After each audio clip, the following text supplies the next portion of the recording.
Bonjour à tous et à toutes. Après 3 semaines de pause, on va reprendre notre série de prédications sur l'épître de Jacques, comme Michel vient de le dire. Une épître qui est très concrète, très pratique, très imagée, et dans laquelle Jacques nous partage un sujet de préoccupation. C'est que, apparemment, les chrétiens à qui il écrit semblent spirituellement immatures. Et cette immaturité se manifestait par une somme de sujets qui étaient extrêmement concrets dans leur vie personnelle, leur vie individuelle, et aussi dans les relations communautaires qu'ils pouvaient avoir les uns avec les autres. Et pour ça, si vous voulez en savoir plus, je vous renvoie à ce qui a déjà été prêché précédemment, et vous retrouverez les prédications précédentes sur le site internet de notre Église. Alors Jacques, dans sa préoccupation, va proposer à ses lecteurs une série de tests. Des tests qui vont les amener à évaluer l'authenticité de leur foi, mais aussi les amener à évaluer où est-ce qu'ils en sont dans leur croissance spirituelle. Essayer de positionner le curseur, un curseur diagnostique un petit peu, où est-ce que j'en suis dans ma croissance spirituelle. Sur quel point est-ce que je dois encore apporter une attention particulière? Et c'est une épître très riche dont nous sommes au bénéfice les uns et les autres, et je suis sûr qu'on a déjà appris des choses. Moi, j'en ai appris déjà, et j'ai été remis en question dans plusieurs de ces sujets, et ce matin, encore une fois, ce sera le cas. Et c'est pour ça qu'on a appelé cette série de prédications « Passer les tests d'une foi authentique ».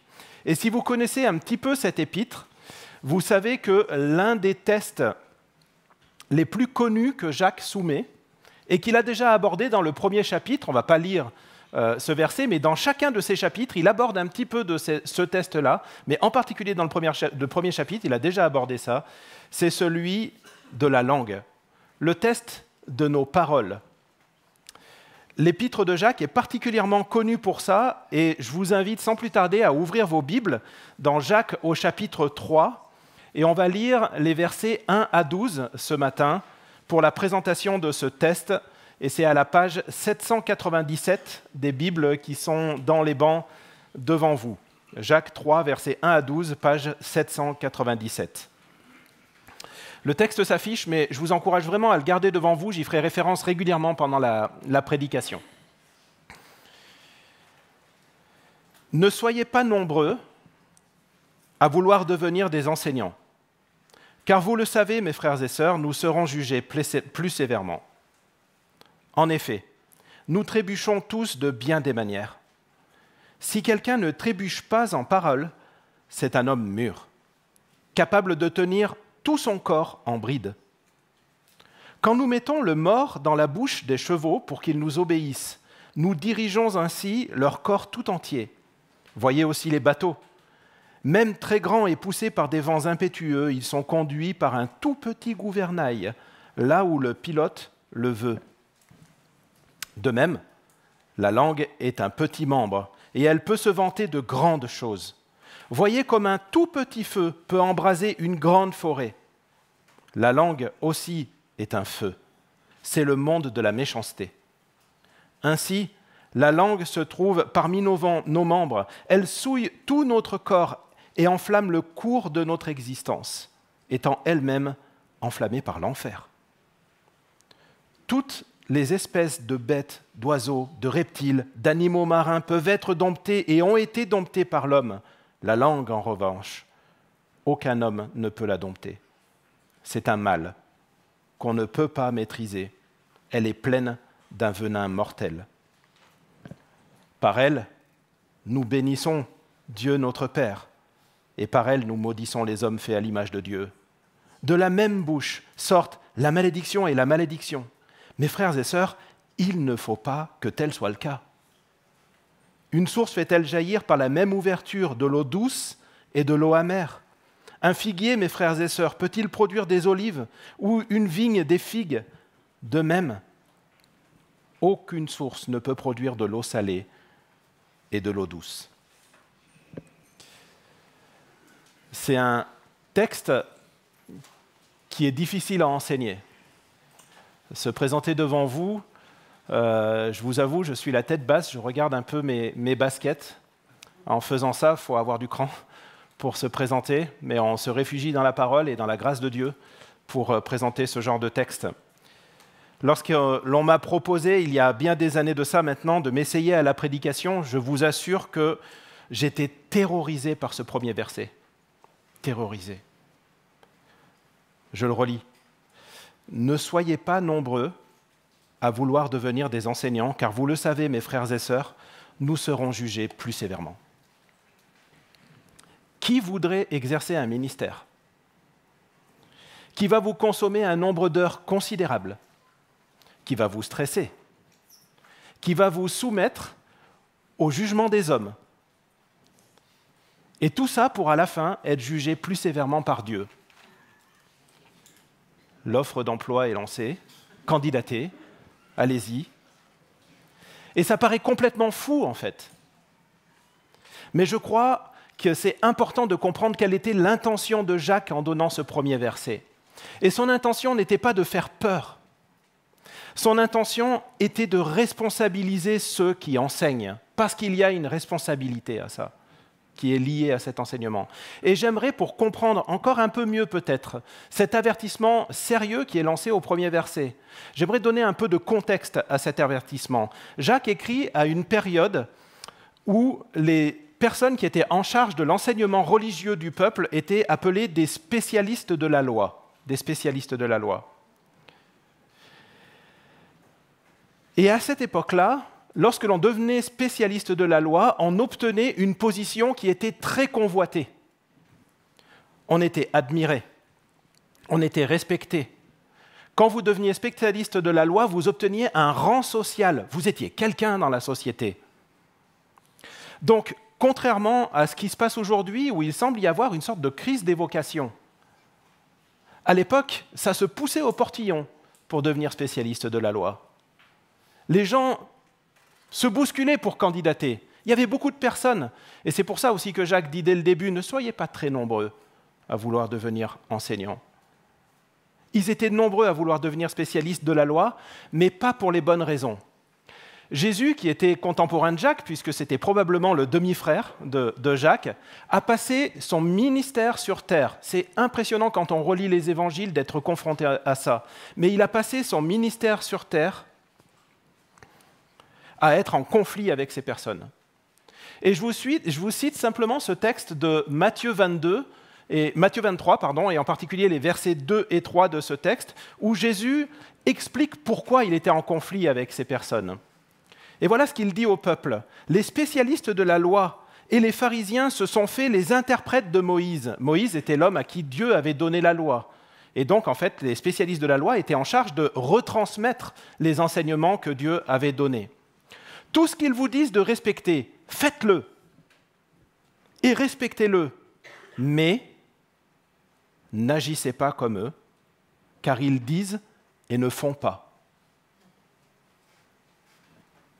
Ils n'appliquent pas leurs propres enseignements. Et plus loin dans le texte, vous voyez au verset 5 et au verset 6, toutes leurs actions, ils les font pour se faire remarquer des hommes. Ils aiment occuper la meilleure place. Leurs intentions sont mauvaises, leurs intentions ne sont pas à la gloire de Dieu. Et donc, il ne faut pas sous-estimer l'avertissement qui est donné dans ce premier verset par Jacques, mais son intention n'est pas de dissuader. Mais son intention est plutôt d'exhorter à exercer ce ministère avec sérieux, que les enseignants soient fidèles à la parole de Dieu et qu'ils soient les premiers à vouloir mettre en pratique dans leur propre vie ce qu'ils enseignent. Parce que c'était exactement le problème auquel Jésus était confronté et sans doute le problème auquel Jacques était confronté. C'est un enseignement sérieux et un avertissement sérieux parce que enseigner, c'est diriger.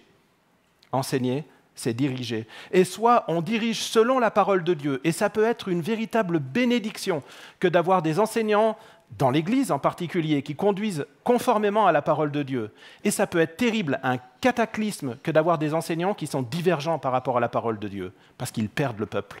Enseigner, c'est donner une direction. Enseigner, c'est diriger. Toute la thématique des 4 premiers versets est que notre langue a le pouvoir de diriger.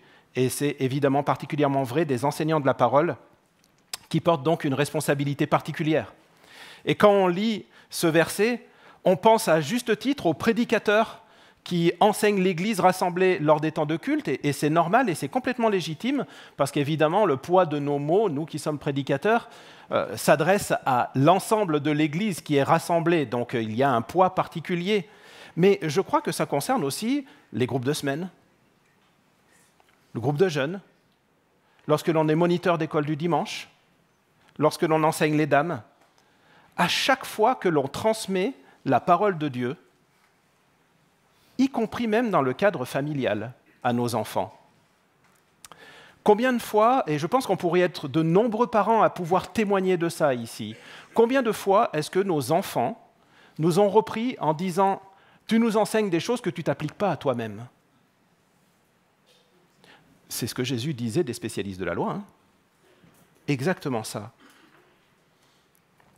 Jacques s'adresse ici aux enseignants de l'Église. C'est incontestable, incontestable. Mais je crois qu'il pointe vers une réalité qui est peut-être plus large.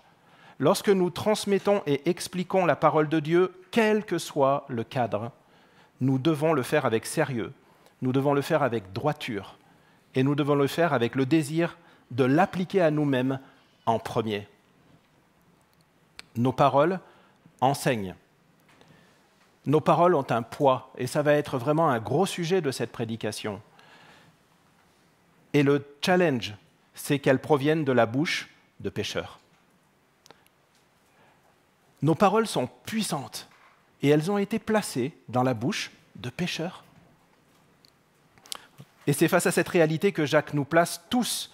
Autant le premier verset était vraiment un avertissement adressé aux enseignants de la parole, autant à partir du verset 2, ce texte s'adresse absolument à tout le monde. Nous trébuchons tous, nous dit Jacques au verset 2. Et c'est Jean, l'apôtre Jean, dans son épître, la première épître de Jean, qui nous dit que si nous disons que nous n'avons pas de péché, nous nous trompons nous-mêmes et la vérité n'est pas en nous. Si tu dis que tu ne pèches pas, tu mens. Voilà, en résumé. Si Jacques rappelle ce qui paraît être une évidence, et il y a des personnes qui croient cette évidence, et il y en a d'autres qui ne la croient pas. Moi, j'ai déjà été confronté à des personnes qui me disaient « mais nous, on ne pêche plus ».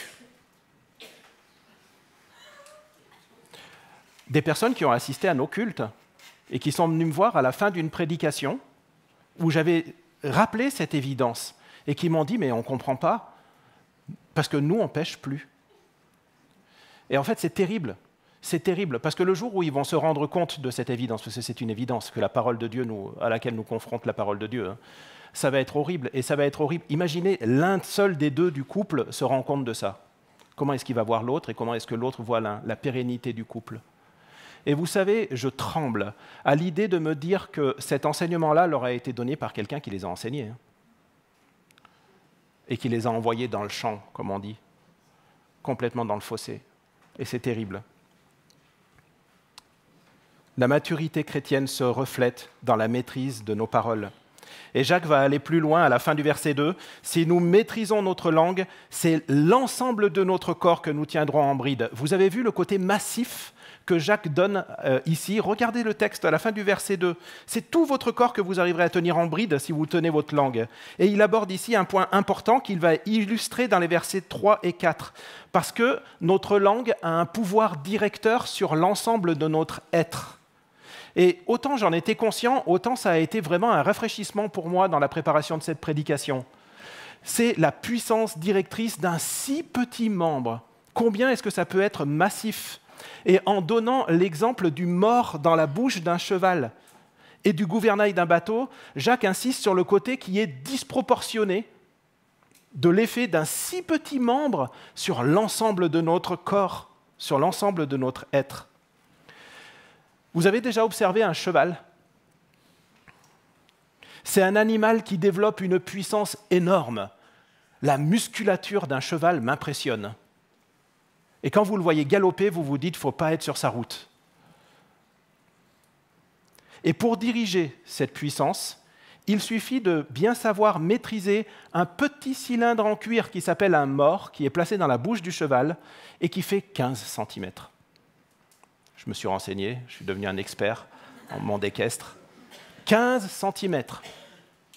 Il y a un bateau qui s'appelle le Queen Mary 2. Je vous ai représenté ici une maquette de ce bateau. Il mesure 345 mètres. 345 mètres. Il peut embarquer près de 4000 personnes. C'est la population de Saint-Imier. Il pèse 80 000 tonnes et il est dirigé par un gouvernail de 9 mètres. Pour nous, 9 mètres, vu qu'on voit une petite roue de bateau, ça nous semble immense, 9 mètres. 345 mètres l'engin. Et pour nous exercer, je me suis fait plaisir, petite règle de proportionnalité mathématique. En dessous, j'ai mis des petits traits là. Ce n'est pas des oublis. En fait, c'est juste proportionnellement, j'ai représenté la taille de la langue, ou du mors pour le cheval, la taille du gouvernail pour le navire. C'est ce que Jacques veut nous montrer, en fait, c'est démesuré, c'est disproportionné, le tel poids, la puissance directrice de la langue. Et vous savez, on sait que ce que l'on dit impacte les autres. Mais est-ce qu'on est conscient que ça nous impacte nous en premier? Parce que le mors, il est dans la bouche du cheval. Le gouvernail, il est sur le bateau. C'est Paul Tripp, un prédicateur et auteur qui est bien connu, qui disait « Vous êtes la personne à qui vous parlez le plus. » Vous êtes la personne à qui vous parlez le plus. Est-ce qu'on est vraiment conscient de ça? Regardez ce que disait David dans les psaumes. Quand il dit ce psaume qu'on connaît bien, qu'on chante même, « Bénis l'Éternel, mon âme », qu'est-ce qu'il est en train de faire? Il est en train de se parler, en fait. Et il est en train de s'invectiver, et il est en train d'éduquer son âme. Il se parle. Lorsqu'il dit « Repose-toi sur Dieu, mon âme », il s'instruit, il se rappelle ces choses-là, il se parle. Lorsqu'on dit « Pourquoi gémis-tu, mon âme », il se parle. On peut être de grands contributeurs à la conduite de nos propres vies. La langue est un outil qui peut être magnifique, elle peut édifier, elle peut consoler, encourager, exhorter à la repentance, elle peut annoncer la parole de Dieu. Est-ce que vous vous rendez compte que Dieu a choisi de sauver les croyants par la folie de la prédication, placée dans des bouches de pécheurs? Moi, je trouve ça fou, en fait. C'est Paul qui le dit dans 1 Corinthiens au chapitre 1 et au verset 21. Ce matin, avec nos langues, on a loué Dieu, on l'a prié, on l'a chanté. Vous vous rendez compte de la puissance de bénédiction que peut être une langue? La langue est un instrument qui est un instrument puissant et qui est confié à des pécheurs. Un petit membre qui est difficile à manier parce qu'il doit lutter dans le contexte du péché avec la désobéissance du cheval. Il doit lutter contre les courants, les vents tumultueux, nous dit ce texte, tout ce qui est contraire à la direction qu'on voudrait donner. Il faut un bras fort pour diriger. Et Jacques va dire par la suite que notre bras en est absolument incapable. On a besoin de la main puissante de Jésus-Christ par-dessus la nôtre, sur la bride du cheval ou sur la barre du gouvernail, de manière à pouvoir diriger correctement l'ensemble de notre être. La langue a un pouvoir directeur qui est considérable, et ça peut être très positif, comme on vient de le voir. Mais des versets 5 à 8, Jacques attire notre attention sur le fait qu'elle a aussi le pouvoir de détruire. Il la compare aux versets 5 et 6 à un feu dévastateur. Et encore une fois, il montre un contraste. Un petit feu qui embrase une grande forêt. Et il joue avec les contrastes dans ce texte pour montrer le côté mais tellement disproportionnel de l'effet de la langue et combien est-ce qu'on doit être vigilant et méfiant par rapport à ce petit peu. J'aurais pu vous donner énormément d'exemples de feux qui se sont déclenchés à partir d'une étincelle et qui ont provoqué des dégâts, mais considérables. Je sais que parmi nous, il y a des personnes qui sont ou qui ont été pompiers volontaires et ils pourraient témoigner de ce genre de choses, à partir d'un rien. Et à partir du verset 6, il va vraiment appuyer sur le côté massif de l'embrasement qu'elle peut provoquer. Regardez avec moi le verset 6, s'il vous plaît. C'est le monde de la méchanceté. Elle souille tout le corps. Elle enflamme le cours de notre existence. Pas juste un petit domaine de nos vies, un petit secteur en disant « fais gaffe, là, ça risque de craindre avec ta langue ». C'est toute l'existence qui peut être enflammée. Et je pense qu'on peut dire qu'on a tous été marqués par des paroles blessantes, par des calomnies, par des critiques qui vous ont peut-être brisé et qui peut-être ont impacté le cours de votre existence, comme le dit ce verset 6. Il y a des études très sérieuses qui ont été faites en médecine et qui ont été publiées dans des revues sérieuses, à Harvard notamment, et qui disent que des paroles blessantes prononcées durant l'enfance peuvent altérer jusqu'à la structure même du cerveau. Et je vous laisse imaginer, et ces articles développent les conséquences sur l'estime de soi, sur la peur du rejet, sur les difficultés relationnelles. La langue a un potentiel diabolique. Ce n'est pas une expression, c'est ce que Jacques dit. Il dit au verset 6 à la fin que ce feu est enflammé par l'enfer. C'est le mot géhenne qui est ici. C'est un mot que Jésus a souvent utilisé pour illustrer l'enfer. Pour nous, la géhenne, c'est un concept, c'est une image, mais en réalité, c'est un lieu. Pour les Juifs, c'était un lieu, ils savaient très bien où était ce lieu, c'était le lieu où brûlaient les ordures. Un lieu d'une puanteur sans aucune mesure. C'est Paul, je crois, qui dit que nos bouches peuvent être comme des sépulcres ouverts. Notre langue peut véhiculer des ordures, aux conséquences dévastatrices, et qui commencent par un petit feu de rien du tout. En préparant cette prédication, je repensais à Hitler. On a célébré le 8 mai, tout récemment. Il a attiré à des doctrines puantes, nauséabondes, quasiment la totalité d'un pays. Il a tué des millions de personnes. Sur la base de quoi? De discours. Nuremberg, etc. Et la langue a un côté diabolique, enflammé par l'enfer, destructeur. Et il n'y a pas besoin d'être Hitler pour ça. Nos paroles peuvent briser des cœurs, elles peuvent anéantir des réputations, on le sait bien. On est tous capables, à notre niveau, de prononcer des paroles qui sont destructrices.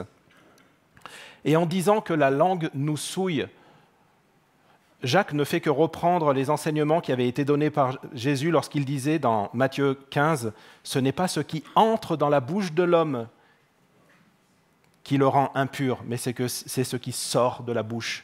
Voilà ce qui rend l'homme impur. » Et pour moi, ça a été un bon rappel, parce que très souvent, on pense, dans notre lutte pour la pureté contre les souillures, on pense à veiller à ce que l'on regarde, veiller à ce que l'on entend, et à juste titre, très juste titre. Mais se garder des souillures, nous disent et Jésus et Jacques, consiste à veiller à ce qui sort de notre bouche. Parce qu'entre ce qu'on regarde, dont il faut se protéger, et ce qui va sortir de notre bouche, il y a un filtre qui s'appelle le cœur. Et Jacques va l'aborder à la fin de son texte, on y vient. Mais quand on a conscience du pouvoir de destruction massif que peut avoir une langue, des paroles, on voudrait, je pense, si on a de bonnes intentions, en tout cas, prendre des décisions qui sont des décisions fortes, mettre en place des garde-fous, essayer de se protéger en disant « je vais utiliser des méthodes ou des bonnes résolutions par rapport à ça ». Mais il y a un côté complètement déprimant dans ce que dit Jacques par la suite. Regardez au versets 7 et 8, s'il vous plaît, dans vos Bibles. Il enlève toute illusion. Les animaux ont tous été domptés, ou sont tous domptables, des plus féroces aux moins féroces. Mais la langue, c'est humainement impossible. Humainement indomptable. Et ça montre deux choses. La puissance du péché, et en particulier la puissance du péché qui peut s'attacher à notre langue, et notre besoin infini de la grâce divine. On ne peut pas nous changer nous-mêmes. Personne ne peut dompter la langue. Et donc, on doit trouver une aide extérieure pour ça. Et bien sûr, Jacques, sans le citer, nous renvoie au seul qui peut faire ça, c'est-à-dire Jésus-Christ, parce que Jésus-Christ n'est pas une boîte à outils, mais parce que Jésus-Christ est le seul qui a accès par le Saint-Esprit à l'intérieur de nous, parce que le changement ne peut venir que d'une transformation intérieure de nos cœurs.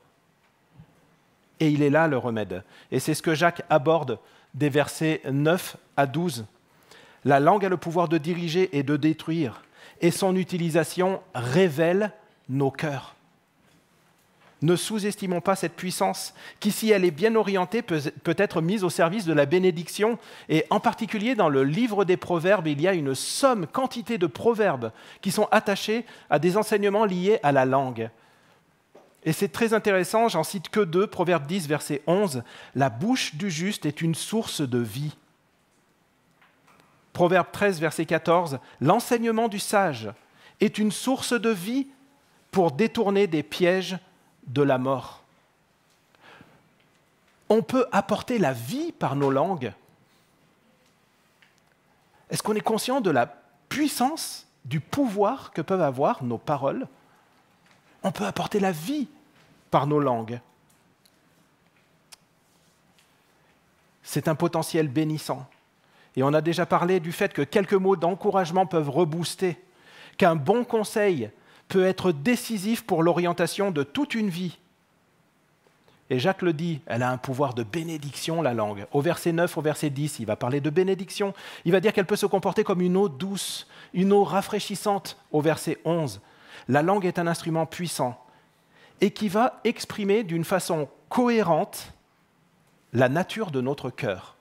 Et je crois que cette cohérence est un point fort de la fin de ce texte. Il utilise dans ces versets 9 à 12 un ensemble de contrastes pour dire que la langue révèle les incohérences profondes dans la vie spirituelle. Jacques montre avec ces contrastes qu'une personne qui revendique être chrétienne, mais dont les mots ne sont pas cohérents avec sa profession de foi, doit s'interroger sur cette incohérence.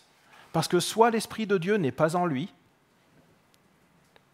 soit alors, il doit se saisir avec force du gouvernail pour rectifier le cap, et ça s'appelle la repentance, qui s'accompagne inévitablement de prises de décision concrètes et d'un appel au secours à Dieu. À 2 reprises, au verset 10 et au verset 12, Jacques appelle de nouveau ses lecteurs « mes frères et sœurs ». Il écrit à des personnes qui se déclarent chrétiennes et dont les paroles doivent être cohérentes avec leur profession de foi. Et Jacques nous reprend ici, Jacques me reprend ici. Si nous disons être chrétiens, maîtrisons nos paroles. Soyons cohérents. Soyons cohérents. À de nombreuses reprises dans la Bible, on voit un lien entre la langue et le cœur. Et je vous cite juste, j'aurais pu prendre beaucoup de versets, mais pour des questions de temps évidentes, je cite juste les paroles de notre Seigneur Jésus-Christ dans Luc au chapitre 6, verset 45 et Matthieu 12, 34. C'est des paroles qu'on connaît bien. C'est de l'abondance du cœur que la bouche parle. Le cœur dans la Bible, c'est le centre de pilotage de l'ensemble de nos vies, de nos émotions, de nos désirs, de nos pensées, de nos intentions. Un chrétien, au moment de sa conversion, il a vécu un changement de cœur. C'est-à-dire que Dieu a implanté en nous, au moment de notre conversion, de nouveaux désirs. Il nous a donné un nouveau cap, vivre pour lui alors que nous vivions pour nous d'une manière égoïste, sans faire considération de lui. Et si nos paroles ne reflètent pas ce nouveau cœur, si elles ne reflètent pas ce nouveau cap, ça révèle une incohérence à côté de laquelle il ne faut pas passer. Et vous comprenez pourquoi la langue, nos paroles sont un test de l'authenticité de notre foi, mais aussi de notre avancement dans la maturité spirituelle. Elles sont un indicateur fort de nos cœurs. Tout comme lorsqu'Arnaud a prêché sur la fin du chapitre 2 de Jacques, il a indiqué que nos œuvres étaient un indicateur fort de l'état de notre foi. Et bien maintenant, Jacques est en train de dire que nos paroles sont un indicateur fort de l'état de nos cœurs. Et en prenant comme illustration une source dans les versets 11 et 12, Jacques est en train de parler de profondeur. La source, la profondeur. Il parle du cœur. Une source ne peut pas donner à la fois de l'eau douce et de l'eau amère. Ne nous trompons pas dans le diagnostic. Le problème, il vient du cœur. Il ne vient pas d'une méthode qu'on aurait loupée. Il ne vient pas d'une bonne résolution qu'on n'aurait pas prise. À chaque fois, il faut nous interroger. Où en est mon cœur lorsque j'ai dit ça? Pourquoi mon cœur a réagi de cette manière-là? C'est tellement important de revenir à ce vrai diagnostic qui est celui vers lequel Jacques nous amène et qui fait que le remède, c'est la transformation du cœur. Même si ça peut aider, la solution n'est pas dans des méthodes pour maîtriser nos langues. On a besoin que Dieu transforme nos cœurs. Si vous n'êtes pas chrétien, vous avez besoin que Dieu change votre cœur. Si vous êtes chrétien, vous avez besoin que Dieu transforme encore vos cœurs. Il l'a changé, mais il continue à le transformer encore et encore et encore. Et on a besoin de ça. Parce que Dieu, au moment de notre conversion, il a commencé une œuvre. Ne nous attendons pas à ce que nos paroles soient parfaites. Vous allez vous planter. Et cette semaine, dans ma préparation de prédication, j'ai particulièrement été attentif. Et vous savez quoi? Je me suis planté au travail, je me suis planté avec ma famille, je me suis planté de partout.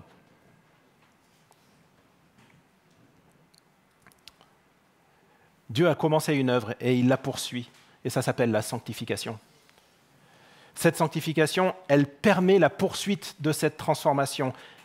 Et elle demande nos efforts. Ce que l'on dit révèle l'état de notre cœur, et l'état de notre cœur détermine ce que l'on dit. Ce que l'on dit révèle l'état de notre cœur, et l'état de notre cœur va déterminer ce que l'on dit. C'est vers Dieu qu'il faut nous tourner pour qu'il nous transforme, et nous devons en être partenaires avec l'aide bienveillante et le bras fort de notre Seigneur Jésus-Christ pour tenir la bride et le gouvernail de nos vies, parce que humainement, elle est indomptable. Indomptable.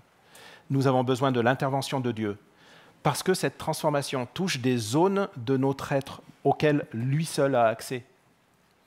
Vous avez besoin de Jésus-Christ, les amis, chrétiens, non chrétiens. Vous avez besoin de Jésus-Christ pour transformer vos paroles, pour transformer vos cœurs.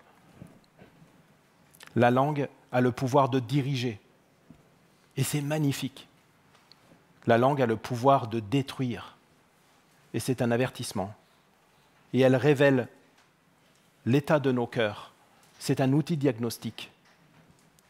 Si on est honnête devant la parole de Dieu, je ne pense pas qu'un tel texte puisse nous laisser indifférents. Ce n'est pas possible. Pour être franc, il m'a repris. Mes mots ont blessé.